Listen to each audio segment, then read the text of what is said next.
नमस्कार, मैं हूं दिबांग। मुंबई से एबीपी न्यूज के स्पेशल शो प्रेस कॉन्फ्रेंस में आपका स्वागत है। हमारे आज के खास मेहमान शिवसेना के दिग्गज नेता, राज्यसभा के सांसद, उद्धव ठाकरे के बेहद करीबी और बाला साहेब ठाकरे के बाद सामना में सबसे तीखे संपादकीय लिखने वाले संजय राउत। आपका स्वागत है। नमस्कार। कुछ गलत तो नहीं कहा ना मैंने? आपने गलत तो नहीं कहा है, लेकिन बाला साहेब ठाकरे के ज़माने में भी हम ही तीखे लिखते थे।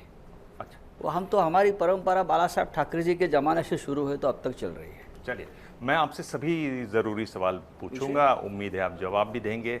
तो सबसे ज़्यादा जो चर्चा आजकल हो रही है वो आपके राज्य से मैं आपको दूर ले जा रहा हूँ, बिहार ले जा रहा हूँ, और रामचरितमानस को बताया गया कि ये नफरत फैलाने वाला ग्रंथ है।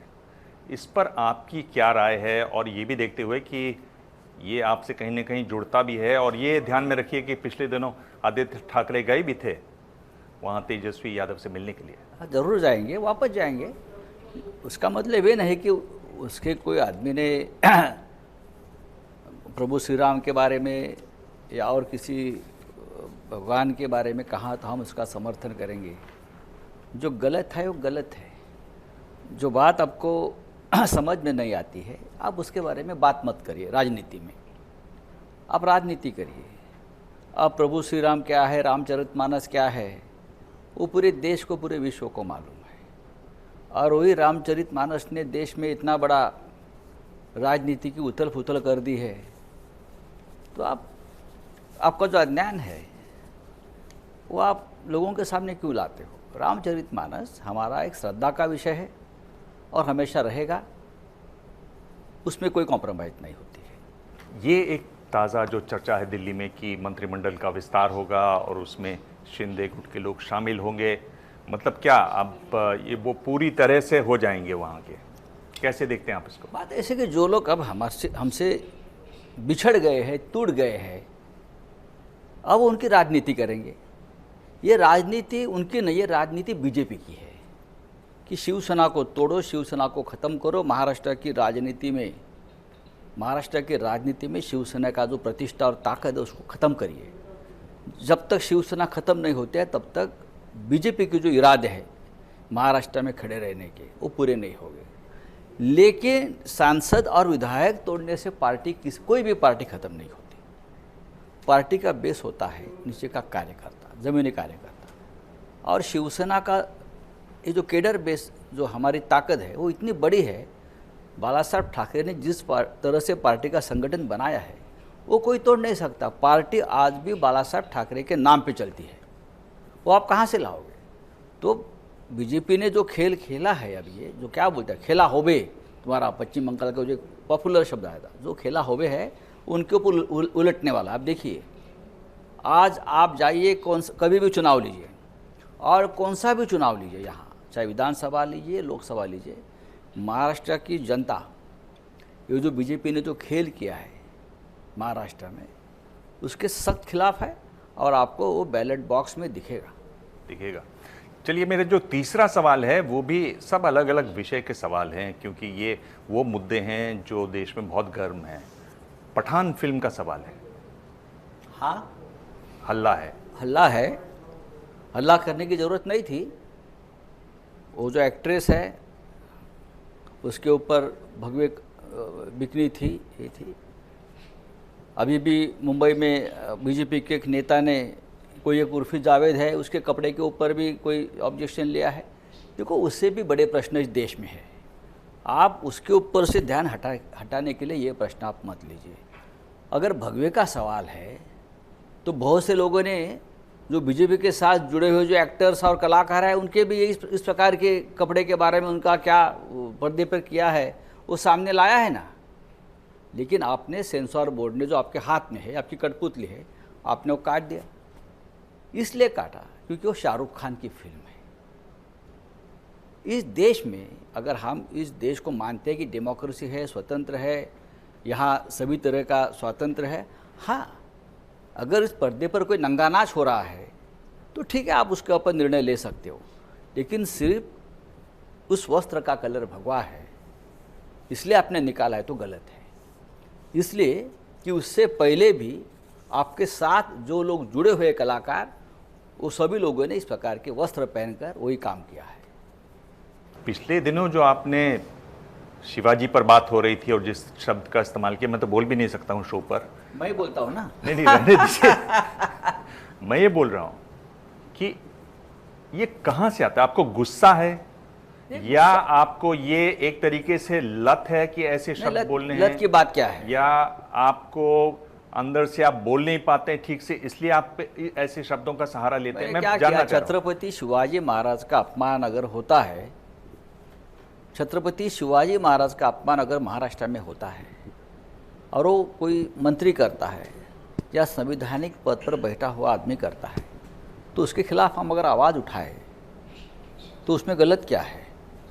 जिस भाषा का मैंने इस्तेमाल किया है वो तो हमारे दर्दिन के प्रचलित शब्द है महाराष्ट्र मराठी के। ऐसे उसमें कोई आपको लगता है वो अनपार्लियामेंट्री वर्ड है, लेकिन नहीं। हमारे भाषा में, मराठी में, आप जिस भाषा का इस्तेमाल मुझे बार बार बोल रहे वो नहीं अनपार्लियामेंट्री वर्ड। आप नामर्द है, उसका मतलब क्या होता है? आप कुछ नहीं कर पा रहे हो। छत्रपति का अपमान, शिवाजी महाराज का अपमान है तो हम तो मानते थे जो केंद्र में बैठे हमारे मंत्री वो इस्तीफा देने चाहिए उस मुद्दे पर, कि राज्यपाल को वापस बुलाइए। जो राज्यपाल यहाँ बैठकर छत्रपति शिवाजी महाराज का अपमान है उसके खिलाफ पूरे राज्य में आक्रोश है, उसके खिलाफ एक सबसे बड़ा मोर्चा निकाला लाखों का, और राज्यपाल को आप प्रोटेक्ट कर रहे हो, केंद्र के मंत्री और यहाँ के मंत्री। तो अगर एक मंत्री, कोई भी एक मंत्री जिसको महाराष्ट्र के बारे में, शिवाजी महाराज के बारे में एक अभिमान स्वाभिमान है, वो अगर इस्तीफा देते तो आप शान रह जाती। संजय, मैं आपसे ये पूछ रहा हूँ कि जैसे फिल्में हैं, एक ख़ास फिल्में किस्म की फिल्में चलती हैं, एक बटन खोल दिया, फिर अगली बार 2 बटन खोल दिया, फिर 3 खोलने, वैसे ही भाषा है। आपने एक शब्द का इस्तेमाल किया, वो तो अब सुन लिया, अब उससे आगे एक आपने और शब्द का इस्तेमाल किया था, आपने कहा मैं तो नॉटी कहना चाह रहा था। हाँ। फिर आप और आगे, तो ये तो फिर स्तर आपको बहुत नीचे जाना पड़ेगा। ये आपको एहसास है कि नहीं? है ना, एहसास क्यों नहीं है? लेकिन आप हमारी भाषा पर ही क्यों आ रहे हो? सामने जिस भाषा का इस्तेमाल होता है वो भाषा कौन सी आपने कभी देखा? अगर कोई व्यक्ति मुंबई की तुलना पाकिस्तान से करती है तो क्या हम लोग चुप बैठे? जो मुंबई देश की आर्थिक राजधानी है, एक विश्व में प्रसिद्ध शहर है, पूरे देश का पालन पोषण करती है, पूरे देश को रोज़गार देती है, सबके साथ हम एक साथ एक राष्ट्रीय एकात्मकता के साथ रहते हैं, उसे आप कहती है ये पाकिस्तान है, तो हमारे जैसे लोग चुप कैसे बैठे? राउत साहब, अगले साल लोकसभा के चुनाव होने हैं। मैं आपसे जानना चाहता हूं कि साल 2024 का विपक्ष का सबसे बड़ा चेहरा कौन होगा? राहुल गांधी, ममता बनर्जी, शरद पवार या फिर उद्धव ठाकरे? देखिए, उद्धव ठाकरे साहब तो हमेशा एक चेहरा इस देश में बने हैं। जब से वो महाराष्ट्र के मुख्यमंत्री बने, एक सरकार बनी महाराष्ट्र विकास आघाड़ी की, जो कांग्रेस, एनसीपी, शिवसेना, और सरकार चलाई भी। ऐसे नहीं कि सरकार नहीं चली, सरकार ठीक से चल रही थी। अभी तो मुझे लगता है जिस तरह से राहुल गांधी पूरे देश में एक यात्रा लेकर, भारत जोड़ो यात्रा लेकर कन्याकुमारी से कश्मीर तक चल रहे हैं, जा रहे हैं, उनको जो रिस्पांस मिल रहा है, तो ज़रूर आज सबके सामने राहुल गांधी एक चेहरा बन गया है, वो मानना पड़ेगा। आपको नहीं लगा कि जो सरकार आपकी गिरी, यानी आप तो पूरे छाए हुए थे, आपके नाक के नीचे से इतने लोग निकल गए और चले भी गए और बहुत दूर चले गए और आप देखते रह गए, हाथ मलते रह गए? हम हाथ मलते नहीं कैसे रह गए। हुआ ये बात? अगर मेरे पास केंद्र में सरकार होती और मेरे पास ईडी, सीबीआई जैसी एजेंसी होती तो मैं शिवसेना की सरकार पूरे देश में लाता। पूरे देश में लाते? हाँ, उसमें क्या है? उसमें क्या है? ईडी आज सबसे बड़ी तो राजनीतिक खिलाड़ी कौन है? केंद्र के हाथ में या राज्यों के हाथ में। जो विरोधक है, जो हम अपनी बात नहीं मानते हैं, आप पकड़ लो, उनको अंदर डाल दो झूठे के मुकदमे। महाराष्ट्र में क्या हुआ है, सब जगह पे क्या हो रहा है, एक डर पैदा करके। आज हमारे जो विधायक चले गए हैं उसमें से 12 लोगों के ऊपर ईडी के केसेस चल रहे हैं। अब वॉश आउट हो गए, अभी कल उनको अरेस्ट होगा, परसों अरेस्ट होगा, अभी वो जेल जाएगा। अब कहाँ गया जेल? अब क्या हो गया बताइए? यही लोग आपके साथ जाने के बाद बीजेपी वॉशिंग मशीन में क्लीन हो गया, और हम जो है, जो आवाज़ उठाते हैं, तो हम लोग जेल में चले गए। हम जेल में जाने को तैयार है, लेकिन हम घुटने नहीं टेकेंगे। राहुल जी, आपने भारत जोड़ो यात्रा का जिक्र किया और राहुल गांधी किस प्रकार से उभर कर सामने आए इसका जिक्र किया। आप भी भारत जोड़ो यात्रा का हिस्सा बन रहे हैं, कश्मीर में आप उनके साथ यात्रा कर सकते हैं। लेकिन यही कश्मीर जिसको लेकर आपकी विचारधारा और कांग्रेस पार्टी की विचारधारा कई मुद्दों पर अलग रही है, 370 की बात कहें, कश्मीरी पंडितों की बात करें, तो इस पर आप लोगों ने एक अलग भूमिका ली है और कांग्रेस की अलग भूमिका। क्या क्या हो गया? विचारधारा मायने नहीं है? तो क्या हो गया, विचारधारा अलग होती है। देखिए, जब महाराष्ट्र में ये भारत जोड़ो यात्रा आई थी नांदेड़ में, तो आदित्य ठाकरे उसमें शामिल हो गए थे हमारे पार्टी की तरफ से। अब यात्रा आखिरी पड़ाव पे है, तो मैं जा रहा हूँ और कश्मीर में जा रहा हूँ। कश्मीर से हमारा एक भावनिक इमोशनल एक रिश्ता है। 370 के मुद्दा बात रहे तो हमारा हमेशा वो रहा कि 370 जाना चाहिए, ख़त्म होना चाहिए। कांग्रेस की अलग राय हो सकती है, लेकिन कांग्रेस अब उस बारे में ज़्यादा बात नहीं करती है। आपके प्रेडिक्शंस जो हैं, पहले आपने प्रेडिक्शन किया था जब उद्धव ठाकरे जी मुख्यमंत्री थे कि कम से कम ये सरकार 25 साल चलेगी, लेकिन 25 दिनों में वो सरकार गिर गई। 25 दिनों में नहीं, लगभग 3 साल तक सरकार चली। नहीं, आपने बयान दिया था उसके बाद हाँ, की बात हाँ, कर क्या? रहा हूं। और दूसरा आपने ये भी बयान दिया था कि जो राहुल गांधी हैं वो एक बहुत बड़े नेता उभर के आ रहे हैं, जो अभी भी आपने बताया। लेकिन कांग्रेस के ही नेता जो हैं वो स्पष्ट शब्दों में आपको जवाब दे देते हैं कि हम तो हमारे बल पे हैं, हमें शिवसेना की ज़रूरत नहीं है। ऐसा किसी ने नहीं कहा है, आपके पास जानकारी थोड़ी कम है। अगर महाविकास आघाड़ी बनी है तो 3 पार्टी की मिलकर बनी है। देश में आज हम सभी पॉलिटिकल पार्टी, रीजनल पार्टी जो अपोजिशन में एक दूसरे के संपर्क में है। कांग्रेस बड़ी पार्टी है, ज़रूर कांग्रेस के सांसद कम हो गया, लेकिन पूरे देश में जो पार्टी आज भी है, गांव-गांव में है, वो कांग्रेस पार्टी है। और जब तक कांग्रेस पार्टी मजबूत नहीं होती तब तक अपोजिशन मजबूत नहीं होगा। तो हम ये सबकी जिम्मेदारी बनती है, हमारे साथ साथ कांग्रेस पार्टी को भी बढ़ावा दें। लेकिन आज क्या हो रहा है, अपोजिशन में जो सभी छोटी छोटी पार्टी है वो कांग्रेस को खाने में बैठी है, कांग्रेस का स्पेस ले रही है। आप कांग्रेस का स्पेस मत लीजिए, आप बीजेपी का स्पेस लीजिए, आप बीजेपी को तोड़िए। हम सब लोग कांग्रेस को तोड़ रहे हैं, उससे क्या होगा? उससे बीजेपी और मजबूत हो रही है। आप नाम ले सकते हैं 2-3 लोगों के जो कांग्रेस की इस तरह से को खत्म। आप है हर राज्य में देखिए, रीजनल पार्टी, चाहे अखिलेश यादव जी की पार्टी हो, चाहे तेलंगाना में हो, सब जगह कांग्रेस का स्पेस खाने से कांग्रेस कमज़ोर हो गई। तो पूरे देश का नेतृत्व करे ऐसे एक पार्टी नहीं है। आज बीजेपी पूरे देश में है, मोदी जी की वजह से। बीजेपी नहीं है, मोदी जी है। जब तक मोदी जी है तब तक बीजेपी चलेगी। आज कांग्रेस पार्टी धीरे धीरे वापस गति पकड़ रही है, तो कांग्रेस को थोड़ा बढ़ावा देना चाहिए। अगर कांग्रेस बढ़ेगी तो देश में अपोजिशन मजबूत होगा। बाकी हम सब है रीजनल पार्टी। इसमें जो शरद पवार जी ने कहा कि महाविकास आघाड़ी जो है वो विधानसभा लोकसभा चुनाव एक साथ लड़ेगी, इस पर आपके बीच में मंथन है, इसमें एक मत है आप लोग? डेफिनेटली एक मत है।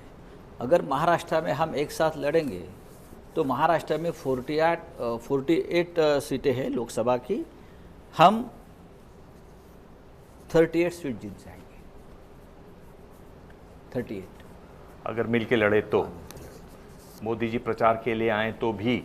देखिए, हमारा वोट शेयरिंग है हर पार्टी का, वो एक साथ रहेगा और नहीं टूटेगा। मोदी जी 19 तारीख को ही मुंबई में आ रहे हैं और कहा जा रहा है कि बड़े बड़े जो बीएमसी से जुड़े और खासतौर से मुंबई से जुड़े बड़े प्रोजेक्ट का भूमि पूजन वो करने जा रहे हैं। इसके पहले आप लोगों ने एक बड़ा आरोप लगाया है कि जो मुंबई में सीमेंट कंक्रीट के रास्ते बनने जा रहे हैं 4,000 करोड़ के 400 किलोमीटर के, उसमें बड़ा भ्रष्टाचार हुआ है। लेकिन अपोजिशन का कहना है कि मुंबई की हालत ही ऐसी करके रखी है शिवसेना, क्योंकि यहाँ सत्ता में थी इसलिए।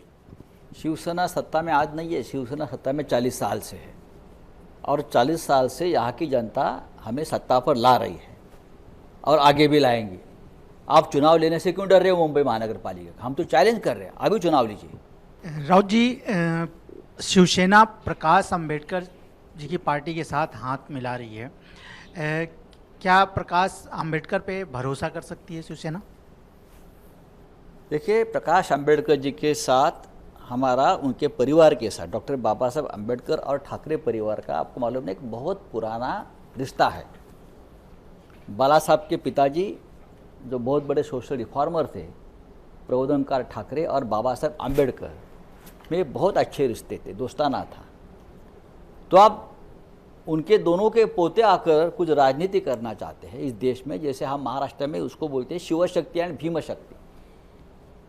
और आज भी अंबेडकर नाम का एक ताकत है इस देश में और महाराष्ट्र में, और प्रकाश अंबेडकर जी और हम एक साथ आते हैं तो ज़रूर लोगों के पेट में दर्द शुरू हुआ है।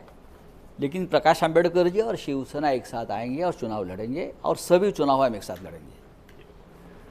संजय जी, आप 3 महीने जेल में रहे जी हाँ। और उसके बाद कहा गया कि ये लीगल है, हाँ बिछंट हुआ, यानी आपको निशाना बनाया गया। जी हाँ।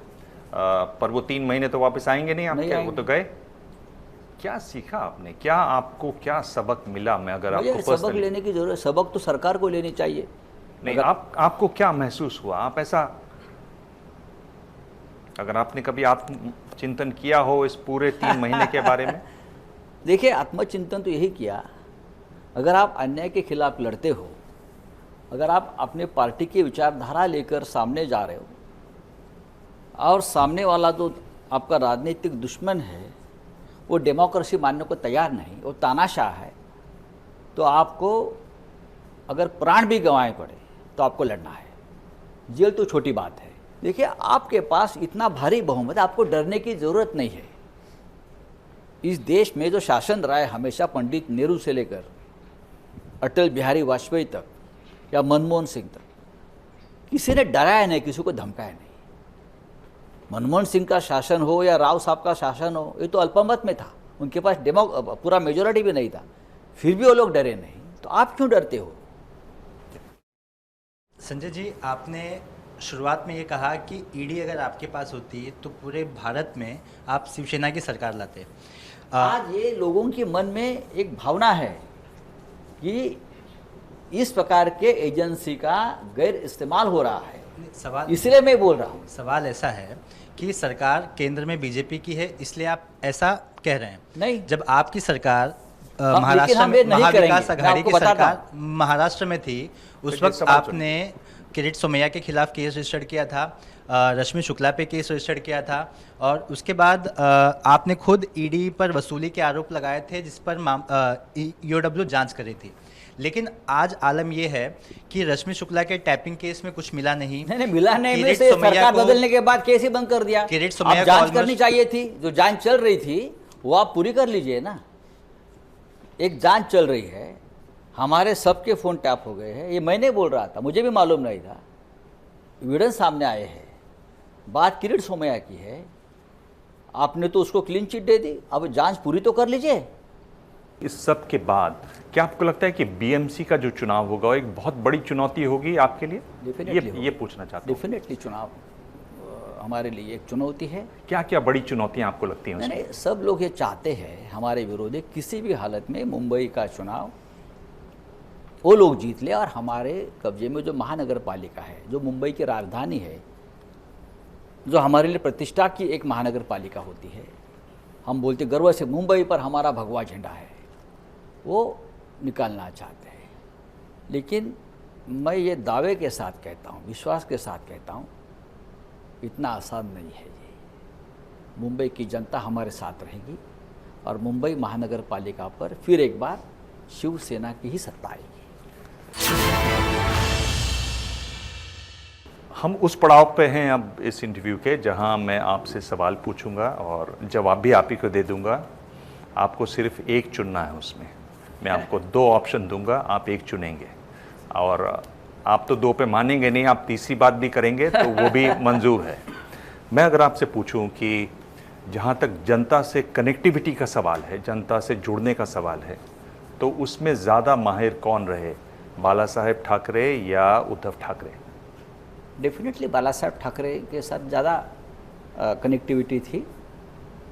पार्टी बनाई है, पार्टी के संस्थापक है, हम सब लोग उनके चेले चपाटे हैं, हम आज भी उनको मानते हैं। लेकिन आज पार्टी का नेतृत्व उद्धव ठाकरे कर रहे हैं, वही पार्टी है। लेकिन बाला साहब ठाकरे के साथ उनको कोई विकल्प नहीं है। एक अगर आपको बात कहनी हो जो उनकी कनेक्टिविटी पर, तो आप एक बात क्या कहेंगे जो जो उनको खास तौर पर जोड़ती थी आम लोगों के साथ, मराठी लोगों के साथ? मराठी में एक शब्द है लोक नेता, लोगों का नेता, यही कहूँगा। ये कहेंगे।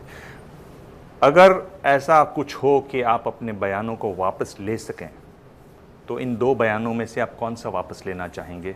आपने बयान दिया कि अपने बाप के नाम पर वोट मांगो, फिर आपने कहा कि एक इशारे में आग लग जाएगी। मैं कोई बयान वापस नहीं लूँगा। पहला बयान भी नहीं? नहीं, क्योंकि वो बयान मेरा नहीं है, वो बयान उद्धव ठाकरे जी का है, ओरिजिनल बयान उद्धव ठाकरे जी का है, लेकिन फिर भी मैं वापस नहीं लूँगा। चलिए, और जो आपने अभी हाल फिलहाल में जितने बयान दिए हैं, जिसमें कंगना रनौत वाला भी बयान है, अभी जो मंत्री जी वाला भी बयान है, वो सब आप कोई वापस नहीं लेना चाहते? चलिए, तीर छूट गया है।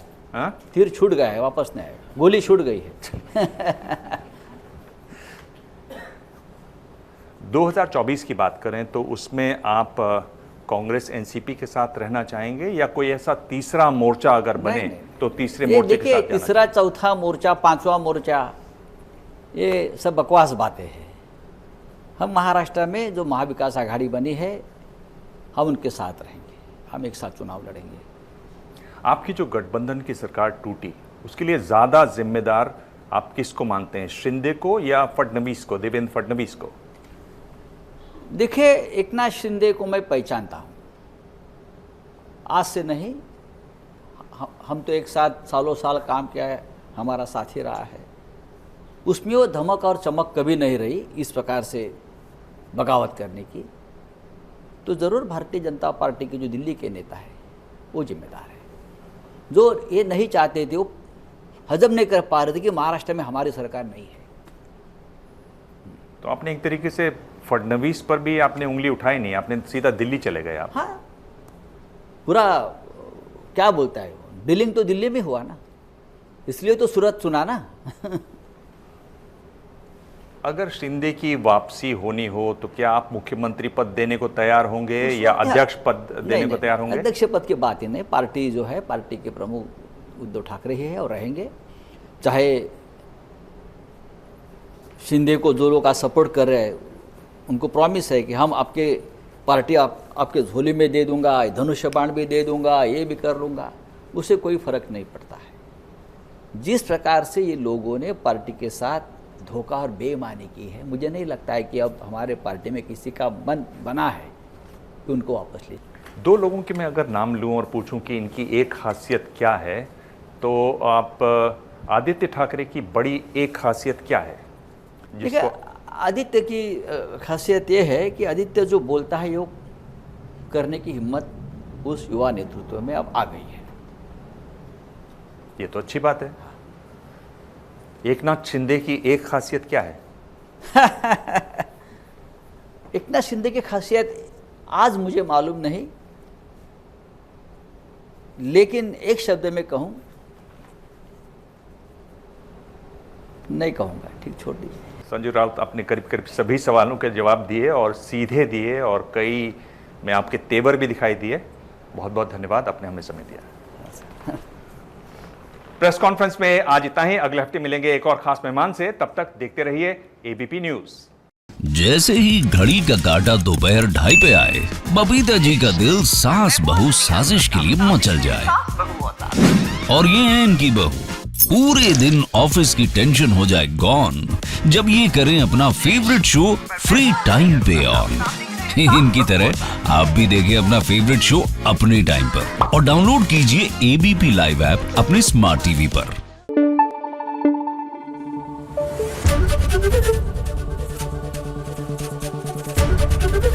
एबीपी न्यूज आपको रखे आगे।